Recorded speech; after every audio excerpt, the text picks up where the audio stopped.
Con un sencillo pero caluroso abrazo, Dios doblegó la soberbia y el orgullo de mi invitado el día de hoy, quien se encontraba en una cárcel, pagando una condena de 9 meses por un delito que él afirma no cometió, pero no pudo demostrar su inocencia. Darío, ¿cómo estás? Continuamos la entrevista que iniciamos la semana anterior. Sí, Miriam, buenas tardes. Muy contento de poder estar acá y poder dar este testimonio que sea una reflexión y realmente llevar un mensaje a muchas personas. Exactamente, decía yo entonces, introduciendo la entrevista, que fue un abrazo, el abrazo de una mujer, de una sencilla mujer, del ángel de Bellavista, como la conoce mucha gente, la que logró derrumbar toda esa soberbia y ese orgullo que tenías en ese momento, después de haber pasado varios años en esa cárcel, en medio de una gran soledad y mucho sufrimiento. Sí, Miriam, así fue, un ser muy especial, como lo de Rosalvita, conocida como la mamá de los internos. Un ser muy especial, sencillo, pero con ese amor, ese gesto de solidaridad y esa entrega total para todas las personas que se encuentran privadas de la libertad. La verdad, ese abrazo que obtuve de esa mujer, que realmente la llevo en mi corazón y nunca la voy a poder olvidar, digo yo, me rescató de esa oscuridad, de ese mundo en el que realmente me había encerrado yo mismo por no aceptar, digamos, la realidad del momento y aún más, lo puedo decir ahorita, que fue el camino que Dios me puso para poder llegar a cosas más grandes y las cuales estoy construyendo al lado de este ser tan especial como el de Rosalvita. Bueno, como decíamos la semana anterior, usted había hecho a Dios de lado. ¿Cómo empezó ese proceso para volver a los brazos de Él, para esa conversión? Sí, Miriam, usted lo decía, empezó por un abrazo que este ser tan maravilloso me brindó en ese lugar oscuro, frío, solo, en donde sentí algo muy bonito que realmente no encuentro palabras para expresarlo o podérselos contar. Realmente fue un abrazo de Dios, un abrazo de un ángel que recobró en mí otra vez esa volver a creer, volver a ver la vida de un punto de vista diferente y no ver que era un castigo o era un dolor que estaba ya, o sea, por el cual estaba ya, sino mostrándome un camino real de la vida, a qué vine a este mundo, a qué misión vine. Entonces supongo que volvió a frecuentar ya los sacramentos, tuvo una muy buena confesión, ¿o no? Sí, miren, ahí empecé como desde cero, cuando uno desde niño le empiezan a inculcar la parte espiritual, volver otra vez a los rosarios cuando ella iba allá al patio a hacerlos, a la Eucaristía en la capilla de la cárcel, y empecé otra vez a recobrar esa parte espiritual que en mí siempre ha estado, porque pues vengo de una familia, un núcleo familiar muy espiritual, católico, y volver a recuperar todo esto para mí fue poder volver a nacer de nuevo, una parte de mí, volver a revivir esa parte que la tenía ya quietecita, guardadita, y no la estaba alimentando. Y con la parte espiritual, la paz, recobrar la paz, ¿cierto? Esa paz interior que no la da nadie, sino Eso no Dios. tiene precio, no tiene precio, Miriam, esa paz interior, esa tranquilidad, y aún más tener esa capacidad de discernir y tener esa resiliencia para uno confrontar y afrontar la situación en la cual uno está en ese momento llevando. Realmente se logra tener un grado de resiliencia muy grande, muy grande. Bueno, y Rosalvita no solo lo encaminó hacia el Señor, sino que también le dio una posibilidad laboral en la empresa, que para usted eso fue maravilloso. Hablemos de eso. Sí, eso fue lo máximo.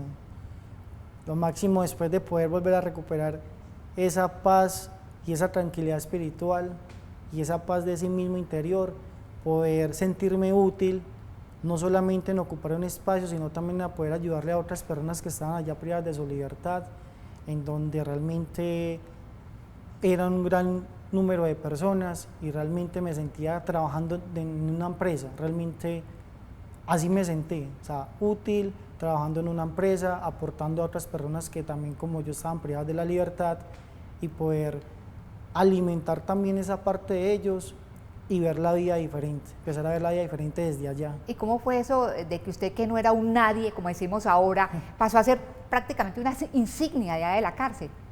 Sí, fue algo muy bonito y curioso en medio de la adversidad y ese lugar y ese espacio. Eh, Me volvió una parte muy céntrica porque era un proyecto que Rosalvita empezó allá y hice pues partícipe de este proyecto, que fueron confecciones y calzados y unas técnicas que se desarrollaron, y era el centro, el corazón de Bellavista, ¿sí? Era el centro de ello. Entonces todo el mundo hablaban y siempre pues me conocieron fue por el apellido Estrada, Estrada, y todo el mundo, pero ¿quién es Estrada? ¿Quién es el famoso Estrada? Muchas personas pensaban que era un funcionario del mismo IMPEC que estaba allá, y realmente era un interno más en esa época, que éramos más de 9.000 personas allá, y marcaba esa diferencia. Entonces créame que eso uno se sentía, o sea, me sentía muy orgulloso y aún me siento orgulloso de poder haber hecho parte de ese proceso tan bonito como fue poder recibir personas con una mentalidad, con una visión diferente de las cosas, cerradas a sí mismas, como yo lo estuve en su momento, y poder mostrarles una realidad diferente, no solamente allá, sino para poder confrontar esa vida aquí afuera, en la Así libertad. es, así es. En el año 2014, usted recobró la libertad después de pasar, creo, 5 años en la cárcel, ¿verdad? Sí, 5 Miriam, años. 5 años. 5 en la cárcel. Y uno diría, pues, se le mejoró ya la vida, ya las cosas van a ser diferentes para Darío, pero usted prácticamente que cambió un calvario por otro, ¿no? Es un cambio brusco porque ya uno 5 años en un lugar en donde los 365 días, digámoslo, es la monotonía de siempre, levantarse, la contada, o sea, el alimento, las funciones que cumplía ya mismo internamente. Entonces todo uno se lo familiariza y ya uno se condiciona a ese espacio, ¿sí? A ese lugar. Pero realmente la otra realidad, que yo lo llamo el otro mundo que hay después de esas rejas, que es la libertad, empieza de nuevo un proceso, y hasta podría llamarlo, sonará fuerte, una odisea, porque uno es como cuando uno termina el bachillerato o la primaria, que uno dice, bueno, voy a empezar este nuevo proceso, ¿cómo lo voy a empezar? ¿Y ahora qué? ¿Ahora qué? Exactamente. Y para usted fue muy difícil, usted que había sido un patrullero de la policía, tener que aceptar trabajos muy sencillos, muy simples, seguramente muy mal pagos, porque la triste realidad es que muchas personas que salen de la cárcel quedan estigmatizados, ¿verdad? Sí, Miriam, es la triste realidad que hay, este tema de la estigmatización de la sociedad, de las personas que en algún momento estuvieron privados de su libertad. Y es un proceso en el cual uno mismo tiene que empezar a trabajar y ser muy fuerte, porque o sales adelante o realmente te hundes, y ese hundirte es poder usted ir a hacer cosas que te conllevan a volver allá. Entonces tiene que ser uno muy inteligente, muy sagaz, y realmente tener esa resiliencia y esa capacidad de uno poder ver cómo voy a salir adelante nuevamente, ver que las puertas se cierran laboralmente, incluso hasta un banco, un crédito para uno emprender, todas esas puertas se cierran. O sea, es como si usted no existiera, realmente se convierte uno cuando recobra esa libertad. Pero tengo entendido, a usted le tocó ser hasta cotero, ¿verdad? Cargar bultos y todo eso. Sí, Miriam, sí. En vista de que pasaba hojas de vida y que no, pasaba, pues me llaman a la primera entrevista y no más, yo dije, hombre, tengo que buscar, yo tengo que tener mi sustento. Yo me madrugaba para la plaza mayoritaria, otras veces para la minorista, a descargar camiones, y realmente para ganarme 60, 70 mil pesos hasta la 1, 2 de la tarde, pero igual era un trabajo pues al cual yo no estaba acostumbrado, y ver eso, pues un trabajo que realmente es demasiadamente pesado. Exactamente. Y agotador. Y uno tener un estilo de trabajo, de realmente pues de uno desenvolverse en la sociedad a ese tipo de trabajo sin estigmatizarlo, pero realmente es un cambio muy fuerte en el cual yo lloraba. ¿Qué tanto, digamos, se aferró usted al Señor? Porque ya usted ya tenía a Dios en sí, adentro, para que lo ayudara a salir de esa situación, para que le consiguiera, digamos, una parte laboral, digamos, como más afín a lo que usted era. Miriam, en esos momentos yo solamente le decía a Dios, Dios, yo soy tu siervo, haz de mí lo que tú quieras. Y muchas veces cuando me levantaba muy temprano en la madrugada para ir a ejercer esa actividad, siempre me encomendaba a Él y Él a mí misma, o sea, como mi mismo ruego, mi misma súplica, y yo, Dios, esto es una prueba para mí, yo la voy a superar, pero yo sé que en algún momento usted me va a poner en el lugar que es, poder tener un trabajo digno, poder tener unas condiciones diferentes. ¿Y Dios lo escuchó? Y Dios me escuchó, sí, Dios me escuchó porque tuve la oportunidad, luego de aproximadamente más de un año, de estar como en esa situación y en otros tipos de trabajos así pues ambulantes y todo, poder tener un trabajo, una oportunidad en una empresa, de ahí de esa empresa, una empresa de alimentos, donde entré como bodeguero, pero me convertí en el jefe de producción, mejor dicho, de todo un poquito. Y eso me sirvió de mucho porque era mi primera experiencia realmente en el sector privado. ¿Sí? Y estando en ese trabajo, perdón, Rosalvita, esa mujer que lo había ayudado a usted tanto en la cárcel, le hizo un guiño que usted aceptó. Sí, ella, siempre estuvimos en contacto, siempre. Y ahí en esa primera empresa pasé a otra empresa y ahí ella, mi hijo, vení, entonces siempre era como ese llamado. Y yo le decía, no, Rosalvita, yo siento que todavía no es el momento, pero yo sé que voy a ir, pero no es el momento. Ya después de que 6 años después, 7 años después, de ese guiño, de ese llamado, de ese venir acá, ayudarme acá, tomé la decisión y fui a ser parte de la fundación y aún pues estoy acá y me siento orgulloso. ¿Qué fundación?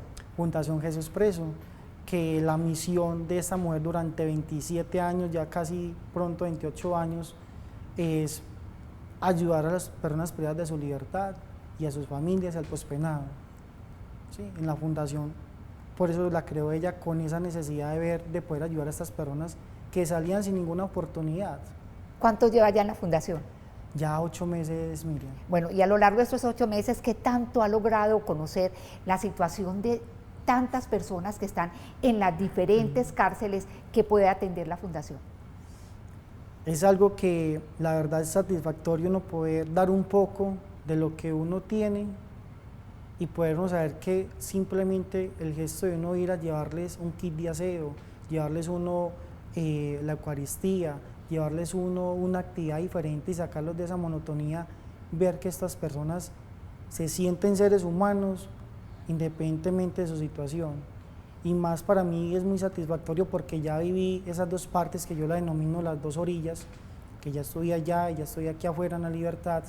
Entonces es muy satisfactorio uno ver esos rostros de alegría, de felicidad, de uno poder darles un mensaje muy claro para que ellos lo tengan muy presente y poder confrontar este nuevo mundo que es la libertad.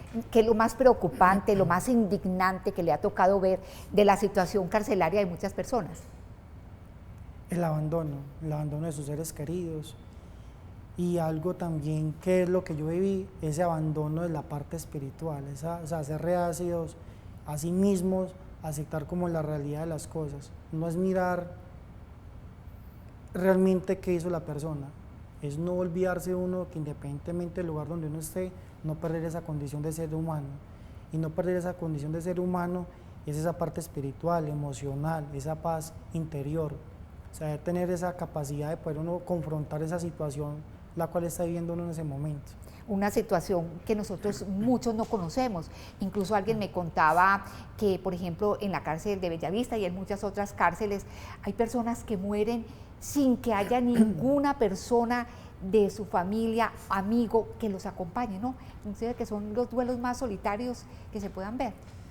Sí, perdón, los entierros más solitarios. Sí.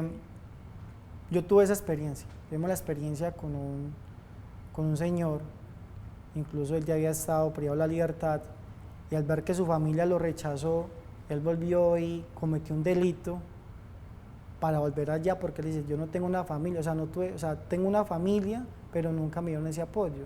Cuando yo salí pedí ese apoyo y no me lo dieron, y la opción de él fue hacer algo ilícito para volver allá, y allá en esa segunda estadía él padeció de una enfermedad y murió estando allá y fue algo triste y doloroso porque lo digo que nos tocó presenciarlo porque fue un día en semana y prácticamente murió en las manos de nosotros porque fue en el lugar donde estábamos trabajando. ¿Y a su entierro no fue nadie? No, y Rosalvita fue la que hizo toda la gestión de poder conseguir pues para hacerle pues su santa despedida de este mundo porque la familia no se apareció. Y hay muchas personas así, o sea,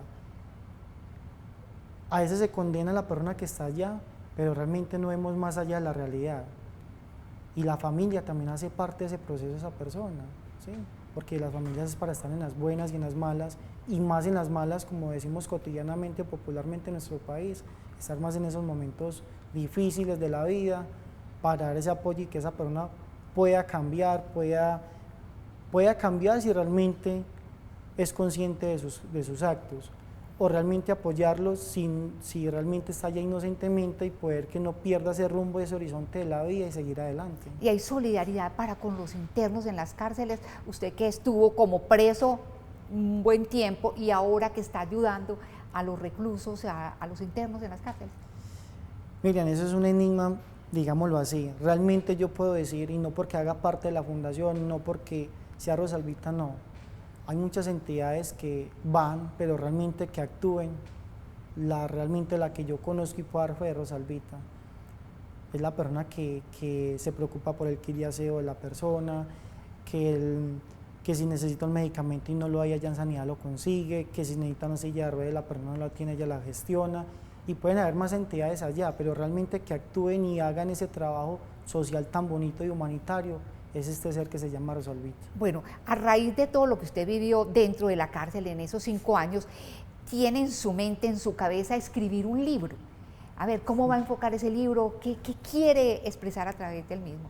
Las dos orillas, Miriam, porque de uno pasar a ser un ente de hacer cumplir la norma, la ley, a uno estar privado de la libertad, son dos posiciones diferentes.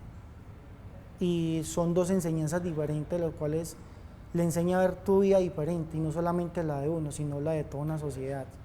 Y descubre uno muchas cosas que quizás uno no, si uno no las hubiera vivido en ese momento, como yo las viví, no podría dar fe o ver las cosas realmente con una realidad, y no amarillista, sino realista, y poder uno actuar.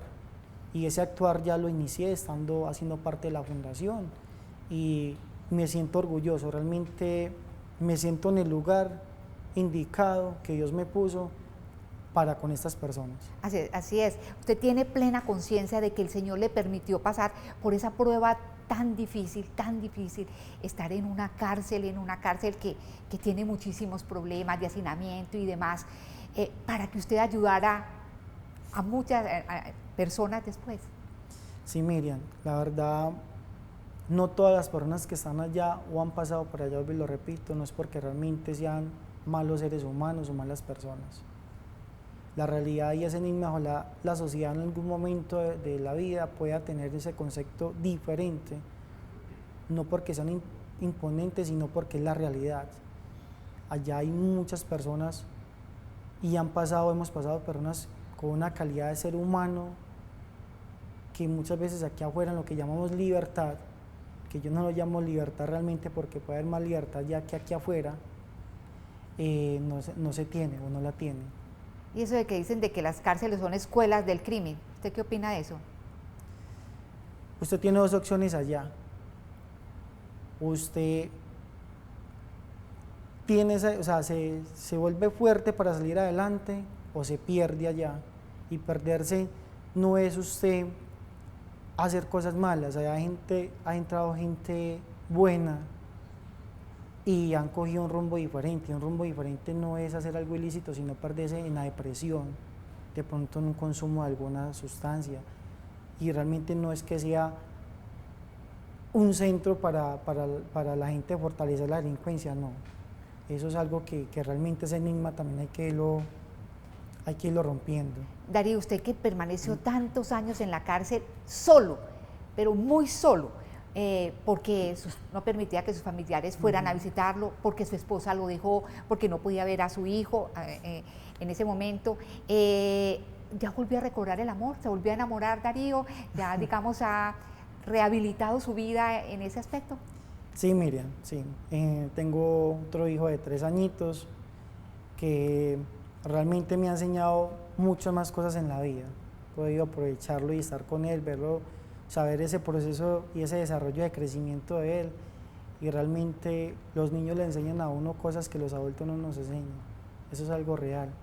Poder creer, volver en el amor, creer en el amor, es algo que realmente le fortalece a uno también la vida y una motivación más, un motor más para uno seguir adelante. Bueno, Darío, muchísimas gracias por haber pasado por el programa, por compartirnos ese testimonio tan bonito, esa conversión tan maravillosa que el Señor le permitió allá dentro de una cárcel y, como decíamos, a raíz de un gesto de amor de una persona en esos momentos. Bueno, a todos los televidentes, muchísimas gracias por habernos acompañado en este programa.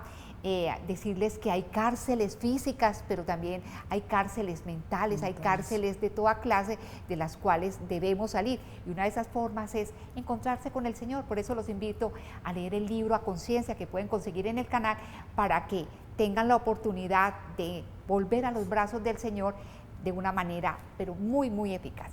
Que estén muy bien. Darío, muchas gracias. Gracias, Miriam, a usted por la invitación.